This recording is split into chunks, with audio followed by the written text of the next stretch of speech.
ಇನ್ನು ಮುಂದೆ ನಿಮ್ಮ ನೆಚ್ಚಿನ ಧಾರಾವಾಹಿಗಳ ಫುಲ್ ಎಪಿಸೋಡ್ಗಳು ಸನ್ ನೆಕ್ಸ್ಟ್ ಆಪ್ನಲ್ಲಿ ಮಾತ್ರ. ಹೋರಾಡ್ತಾನೆ ಇರ್ತೀನಿ. ಕೇಸ್ ರಿಓಪನ್ ಮಾಡೋದಿಕ್ಕೆ ಕೋರ್ಟ್ ಅಲ್ಲಿ ಪಿಟಿಷನ್ ಹಾಕಿ ಅದು ಏನ್ ಮಾಡ್ತಾನೋ ನಾನು ನೋಡ್ತೀನಿ.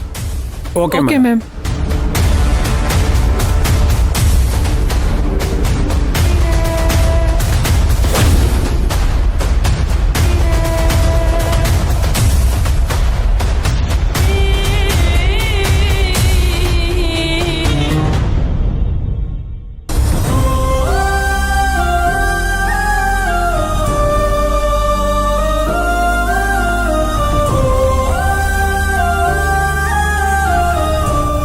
ಕೃಷ್ಣವೇಣಿ, ಡಾಕ್ಟರ್ ಏನ್ ಹೇಳಿದ್ರಮ್ಮ?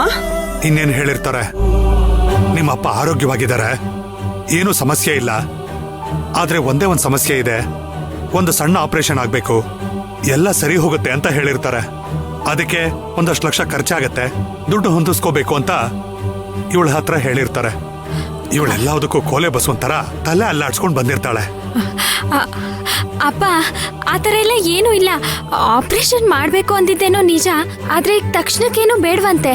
1 ವರ್ಷ ಟೈಮ್ ಇದೆಯಂತೆ. ಅಲ್ಲಿವರೆಗೂ ಮಾತ್ರೆಗಳು ಕೊಡ್ತೀನಿ, ಅದನ್ನ ತಗೊಳ್ಳೋದಕ್ಕೆ ಹೇಳು ಅಂತ ಹೇಳಿದ್ರು. ಸುಳ್ಳು ಯಾಕೆ ಹೇಳ್ತೀಯಮ್ಮ? ಏನೇ ಮಾಡಿದ್ರು ನೀನ್ ನನ್ನ ಪ್ರಾಣನ ಉಳ್ಸಕ್ಕಾಗಲ್ಲ. ಅಪ್ಪ, ನಿಮ್ ಬಾಯಲ್ಲಿ ಒಳ್ಳೆ ಮಾತೇ ಬರೋದಿಲ್ವಾ? ಡಾಕ್ಟರೇ ಹೇಳಿದ್ದಾರೆ ನಿಮ್ ಪ್ರಾಣಕ್ಕೇನೋ ಅಪಾಯ ಇಲ್ಲ ಅಂತ. ಆದ್ರೆ ನೀವ್ ಯಾಕೆ ಹೀಗ್ ಮಾತಾಡ್ತಿದ್ದೀರಾ? ಅವ್ರೇನೋ ಹೇಳ್ತಾರೆ, ಅವ್ರಿಗೇನು ದುಡ್ಡು ಬೇಕು, ಆ ಟೆಸ್ಟು ಈ ಟೆಸ್ಟು ಆಪರೇಷನ್ ಅಡ್ಮಿಟ್ ಅಂತ ಮಾಡ್ಕೋತಾರೆ. ನಾವು ದುಡ್ಡಿಲ್ಲಿಂದ ತರೋದು, ರಕ್ತನ ಹೀರ್ಬಿಡ್ತಾರೆ. ಸ್ವಲ್ಪ ಮೆಲ್ಲಗ್ ಮಾತಾಡ್ರಿ. ಸಮಸ್ಯೆ ಇರೋದು ಧ್ವನಿಲಲ್ಲ, ನಿನ್ನ ಮಗಳಲ್ಲಿ. ಬೇಡ ಬೇಡ ಆದ್ರೂ ಇಲ್ಲಿ ಕರ್ಕೊಂಡ್ ಬದ್ಲಲ್ಲ. ನೋಡಮ್ಮ, ನಂದೊಂದು ಕನ್ಸಿದೆ, ಈಡೇರಿಸ್ತೀನಮ್ಮ. ಹೇಳಪ್ಪ. ನಾನ್ ಸಾಯುವಷ್ಟರಲ್ಲಿ ನಿನ್ ಮದ್ವೆ ನೋಡ್ಬೇಕು ಅಂತ ನನ್ನ ಆಸೆನಮ್ಮ. ನನ್ನ ಆಪರೇಷನ್ ಖರ್ಚು ಮಾಡೋ ದುಡ್ಡಲ್ಲಿ ಮದ್ವೆ ಆಗ್ಬಿಡೆ ತಾಯಿ.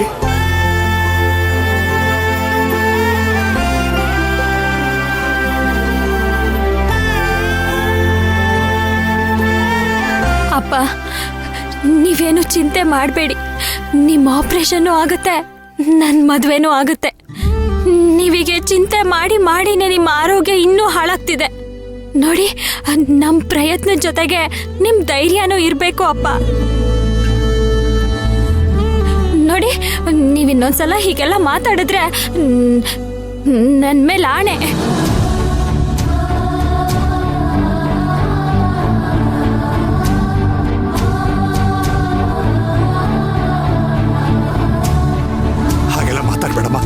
ನೋಡು, ಬದುಕಿ ಬಾಳೋ ಸಮಯದಲ್ಲಿ ನಿನ್ನ ಅಪ್ಪನ ಆರೋಗ್ಯಕ್ಕೆ ನಿನ್ ಜೀವನನ ಸವಿಸ್ತಾ ಇದೆಯಲ್ಲ ಅಂತ ಹಾಗಂದೆ. ನೋಡಕ್ಕಾಗ್ತಿಲ್ಲಮ್ಮ, ಇವೆಲ್ಲ ನೋಡೋದಕ್ಕಿಂತ ಸತ್ತೋಗದೆ ವಾಸಿ. ಅಪ್ಪ, ನೋಡಿ ನೋಡಿ, ಹೀಗ್ ತಾನೇ ಆಣೆ ಇಟ್ಟಿದ್ದೀರಾ, ಆಗ್ಲೇ ಹೀಗೆಲ್ಲ ಮಾತಾಡ್ತಿದ್ದೀರಲ್ಲ. ನೀವಿನ್ನೊಂದ್ಸಲ ಹೀಗೆಲ್ಲ ಮಾತಾಡಿದ್ರೆ ನಿಮಗಿಂತ ಮುಂಚೆ ನಾನೇ ಸತ್ತೋಗ್ಬಿಡ್ತೀನಿ.